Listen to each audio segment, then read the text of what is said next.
कहानी हवेली की चुड़ैल भाग 3।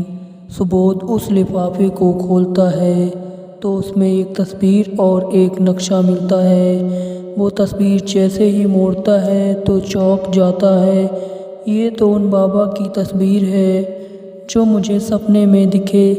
इसका मतलब है वह कोई वहम नहीं, हकीकत है। पर बाबा मुझे क्यों बुला रहे हैं? और दूसरा कागज़ खोलने पर ये तो बाबा के आश्रम का नक्शा है। मुझे जाना चाहिए, आज ही निकलूँगा। पर उस सुनसान रास्ते पे कैसे अकेला जाऊँगा? सुबोध मन ही मन सोचता है। सुबोध अकेला ही बाबा से मिलने निकल पड़ता है। नदी का रास्ता सुनसान सा, इस वजह से रास्ते को पैदल चलना ही तय किया। सुबोध आगे बढ़ रहा था, तभी चरचर की अजीब सी आवाज़ सुबोध के कदम को रोकने पर मजबूर कर रही थी। उसके कानों में अजीब सी आवाज़ें आ रही थीं जो उसे आगे नहीं बढ़ने दे रही थीं। एक भड़ाम सी भयंकर आवाज़ के साथ सुबोध का साह टूट गया। सुबोध आगे बढ़ता उसके पहले ही एक पिशाच उसके सामने आकर खड़ा हो गया।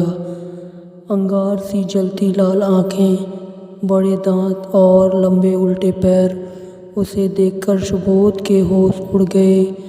उसे देखकर सुबोध को समझ नहीं आया कि क्या करे। सुबोध यहाँ वहाँ देखता है पर उसे भागने का कोई मार्ग नहीं नजर आता है।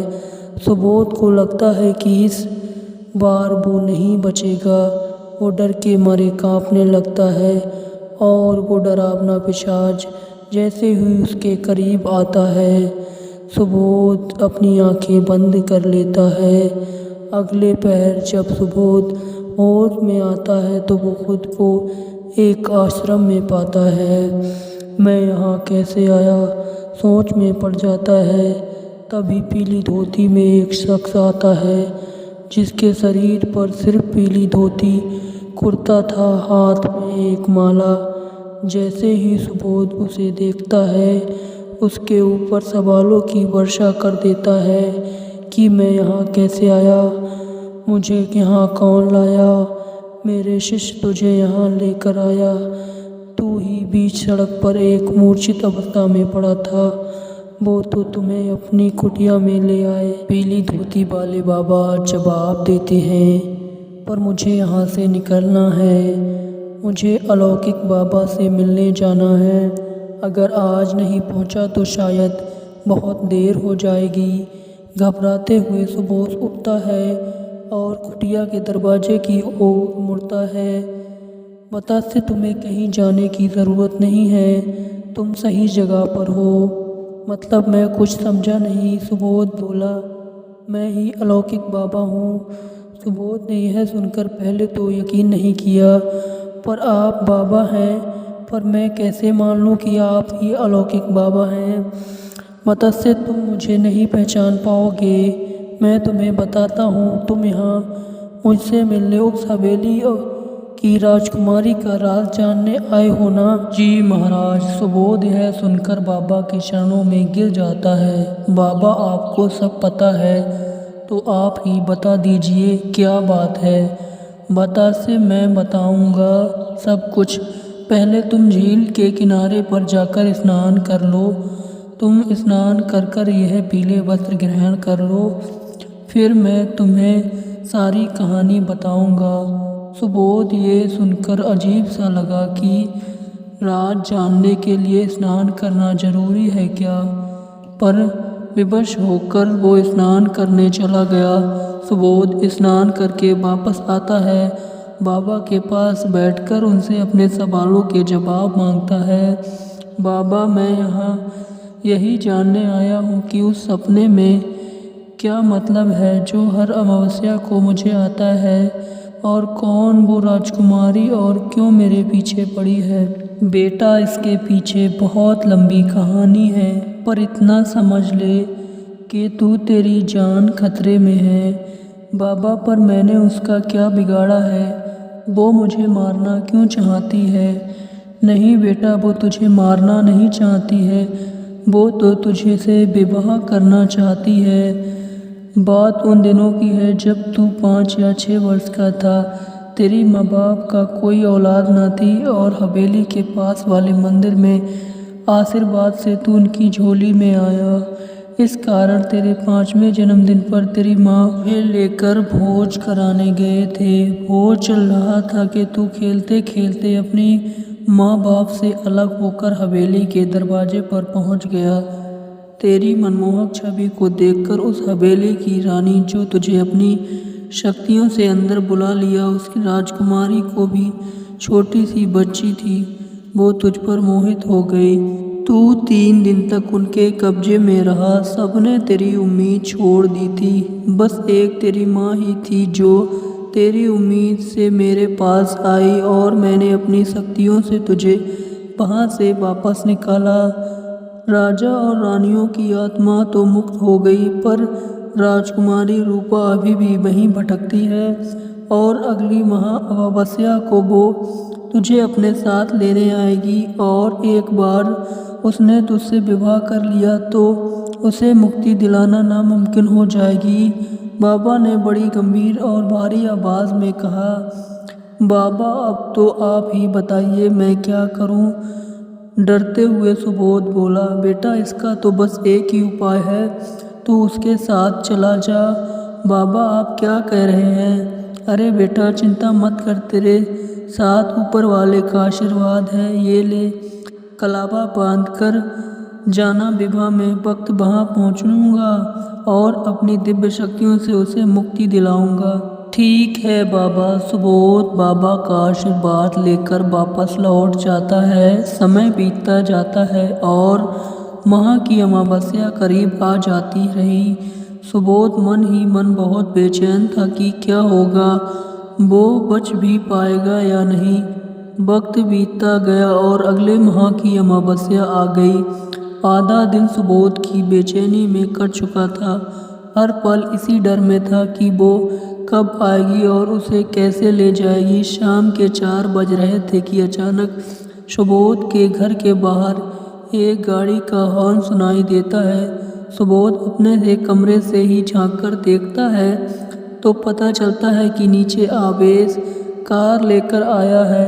इतने में फ़ोन की घंटी बजती है। सुबोध चौंक कर देखता है कि अरे, ये तो फ़ोन पर आवेश का नंबर है।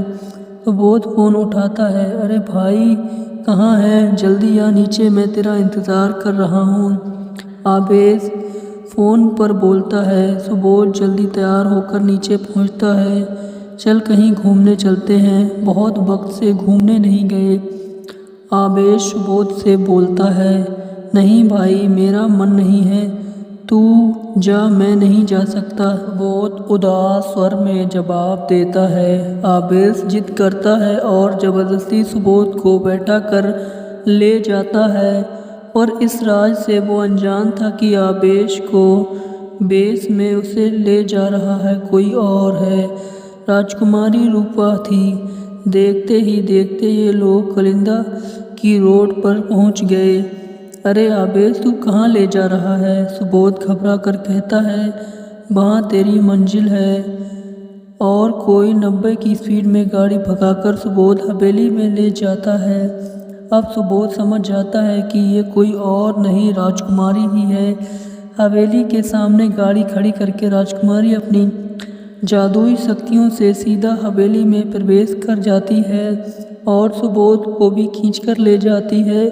सुबोध घबराया हुआ समझ नहीं पाता है कि अब क्या करे। हवेली में प्रवेश करके ही उसे धुंधली सी यादें फीकी फीकी पड़ती हैं। हवेली का साज अंगार भी इतना आकर्षक और खूबसूरत था कि कोई उसे देखकर नहीं कह सकता था कि यहाँ कोई आत्मा का वास होगा। अंदर ले जाकर सुबोध को रस्सियों से बांधकर खूंटे से लटका दिया जाता है। सुबोध ने अब तक राजकुमारी रूपा को नहीं देखा था। वो चाहता था कि वो उसे एक बार असली रूप में दिख जाए। तभी कुछ दासियां आती हैं और सुबोध को छुड़ाकर राजकुमारी रूपा के शयन कक्ष में ले जाती हैं। शयन कक्ष पहुंचकर सुबोध जब रूपा को देखता है तो देखता ही रह जाता है। उसकी खूबसूरती इतनी गहरी थी कि अच्छे से अच्छा इंसान बहक जाए। वो लंबे लंबे बाल, काले गोरा रंग, पतली कमर और सफ़ेद रंग के होंठ, नीचे काला तिल, मानो कोई नूर की परी जन्नत से उतर आई हो। रूपा सुबोध को बैठने का इशारा करती है और दासियों को बाहर जाने को कहती है। सुबोध, तू नहीं जानता मैं तुझसे कितना प्यार करती हूँ, तेरे लिए अब तक जिंदा हूँ। तू नहीं जानता, तुझे मैंने हर बार मौत के मुंह से बचाया है। वो पहली बार होटल में खड़ी, दोबारा उन आदिवासियों से तेरी उंगली काटकर तुझे बचाया, और फिर उस भूखे दानव से भी। मैं तुझसे विवाह करना चाहती हूँ। तू बता, चुपचाप मुझसे विवाह करेगा या मैं जोर जबरदस्ती करवाऊँ? राजकुमारी बड़ी मनमोहक आवाज़ में कहा। सुबोध राजकुमारी रूपा की बात सुनकर सोच में पड़ जाता है और हामी भर देता है। विवाह के लिए सारी कार्रवाइयाँ पूरी हो जाती हैं। बोध को नए वस्त्र में तैयार किया जाता है और राजकुमारी रूपा दुल्हन के लिए रूप में सजती संवरती है। विवाह की प्रक्रिया शुरू की जाती है। धीरे धीरे विवाह संपन्न होने जा रहा था। अब तो सुबोध डर रहा था कि अगर विवाह हो गया तो रूपा उसे मार डालेगी, पर ये क्या, तभी राजकुमारी रूपा बेहोश होकर ज़मीन पर गिर जाती है। देखकर सुबोध डर जाता है, पर जब सामने देखता है तो पता लगता है कि अलौकिक बाबा खड़े हैं। वो सुबोध को यहाँ से भागने के लिए कहते हैं और बताते हैं कि रूपा अगर असली रूप में आ गई तो सुबोध को नहीं छोड़ेगी। सुबोध अग्निकुंड छोड़कर निकलता है कि तभी थोड़ी दूर भागकर वो खुद को कमरे में बंद पाता है और कमरे के दरवाजे पर आकृति आती है जो अंगूर सी जलती हुई लाल आँखें, बड़े बड़े भयानक दांत, उसने लाल लहू सा टपक रहा था, बड़े बड़े बिखार कर उसे भयानक बना रहे थे। सुबोध डर से थर-थर काँप उठता है। दोस्तों, ये थी कहानी हवेली की चुड़ैल। कहानी में आगे क्या हुआ, कहानी के अंतिम भाग में ज़रूर देखें।